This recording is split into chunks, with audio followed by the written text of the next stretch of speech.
After creating account in DIA systems, it's time to customize the settings as per your organization's preferences.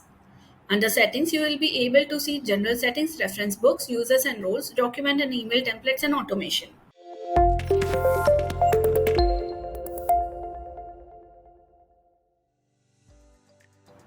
Hi, this is Kanika Bhatia with you from Cloudscape, and in this video, I'll be covering general settings. But before that, let's see what is there in automation. Automation is a paid module where you can create your own mailing list.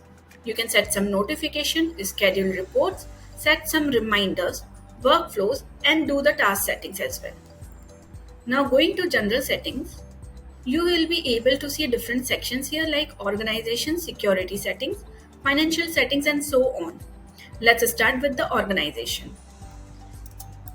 Here you will enter the legal or trading name which will appear on all your documents. Base currency is the currency in which you operate. This will be the same currency you use in your accounting software. If the base currency is different from the base currency of customers and suppliers, their inventory will automatically do the currency conversion. Now, time zone is the parameter which is used for scheduling regular processes. Make sure that this is set to correct time zone in order to execute the processes at the right time, like data consolidation. You can select the format for date from this list. Here you can select what email address will be used to send the emails. You can also add the CC and BCC address. This can be used for the recording purposes or audit purposes. You can also select if you want to see the read receipts or not. If you will select open details in new tab, the details will be open in a new tab here. Now under purchase and sales headers, if this is visible, you will be able to see the headers of the purchase and sales order that contains a lot of information. But if this is hidden, you will be able to save the space on the screen. Now export CSV file encoding controls what encoding is to be used when exporting data from DIA as CSV files. Under text calculation method, you have two options, document total and row total. The row total option forces the system to calculate tax on every individual row, round it to 2 decimal, and then the total or the sum is used.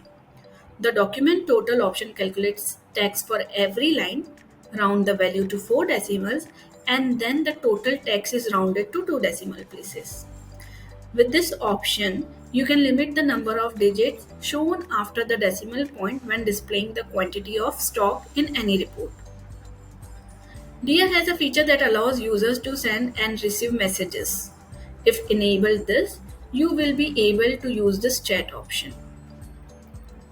Under credit hold grace period, if the customer's credit limits have been exceeded and they have outstanding overdue payments, then in that case, the limit will be delayed by the number of days specified in the settings. This is all about organization settings. Let's go to the security settings. Under security settings, two-factor authentication. This will enable the authentication for the organization that provides an extra layer of security. User will need both a password and an authentication code to log in. Under password change frequency, you can set the limit when every time user will be forced to change the password. So if I set this to every month, every user will have to change the password once a month. Now going to the financial settings, you can specify your financial year end here.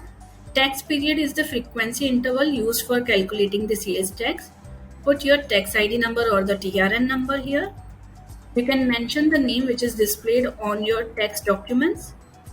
Here, under reverse current year depreciation, this setting reverses the depreciation calculated for the fixed asset sold or disposed of in the current financial year. You can also enable this setting of unrealized foreign currency exchange adjustment. So this will create a journal for any currency exchange adjustment. Carry forward P&L calculation, if this is enabled, the carry forward P&L calculation and journal creation are made automatically when closing financial period in financial periods report. Period log date, you can change the period log date to protect your financial records prepared for the quarter or year end. In the chart of account type, you can define what kind of structure you need to have for your chart of accounts. It has two options: flat structure and tree structure. Under account code delimiter, this setting is only available when chart of account type is set to tree structure. Now going to product and measurement settings. Here you can set the default units of weight and measurements. For example, here you can select the unit for weight, dimensions unit for measures. If you want the SKU to be auto generated, the transfer will be updated as per the date of completion. If the recommended batch or serial number for FIFO or FEFO should be used or not. And if enabled, this system actions such as auto pack, batch, serial number, recommendations, and auto consume for production will exclude any stock with expired batch or serial number. Now moving to purchase process customization. If you have a scenario where you have goods received not invoiced, in that case you can select stock first under default purchase method. But if you have good invoice but not received scenario, you can select invoice first here. Here you can define the purchase order will use either the latest supplier price or the fixed supplier price. You can sort the documents as per the order entered, SKU or product name. You can also set if the minimum before reorder should be for all product units or each location. You can set the default attribute set for the purchases here. If enabled this limit product search by supplier, you will be able to see only those products which are linked to this supplier in your purchase. Use put away. If this is enabled, the put away tab is added to the purchase process after stock receipt. This is applicable to advanced purchases only. You can also enable or disable the accrued inventory transaction, enable archiving, enable order approval. You can also select if the advanced purchase order will be loaded by default or will it be a simple purchase order. You can also add the existing attachment to the emails. Now going to the sales process customization. Assign invoice number will select the moment when the invoice number should be assigned to the sale. The options are either on sale creation or on invoice authorization. You can set the default sales tax rule here. Under available quantity is limited to, here when selling stock, DR calculates available quantity either in all locations or single locations. So you can specify this available quantity will be from all locations or just for the single location, which will be added to the sales order. On order authorization auto assemble, this will define the quantity that should be assembled when auto assembly is triggered from a sale order. The setting will be applied when the sale order is authorized. The three options are quantity required and maintain minimum stock level quantity, and the difference between available quantity and quantity required to cover a shortage.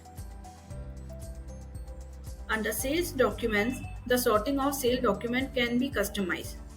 You can sort the documents as per the screen order, alphabetically, SKU, or by stock locator. You can also set the default invoice date here, default shipment date. You can also by default, the code will be skipped or will be visible here. Picking will be manual or automatic. Same way, you can define packing, shipping. Under discount rule, this will let the system process any available discount on a sale by either amending the sale price of the item or recalculating the discount percentage.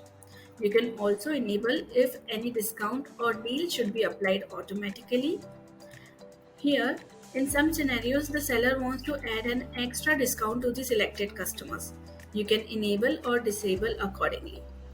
You can also set the default attribute set for the sales. Show invoice tab before fulfillment tab, you can select which one you need to adjust. You can also make stock allocation optional. You can also change it to mandatory. Here also you can enable archiving of sale codes or purchase orders. Default new line quantity will set the default quantity for newly quote line or order line. By default, the new line quantity is set to 0. You can also enable or disable the approval of code, and here you can see other settings. According to your preferences, you can enable or disable. In my next video, I'll be covering the other sections from production till CRM. Thank you for watching. For more such videos, please subscribe to our channel or write to us at support@cloudscape.ae. See you in next video.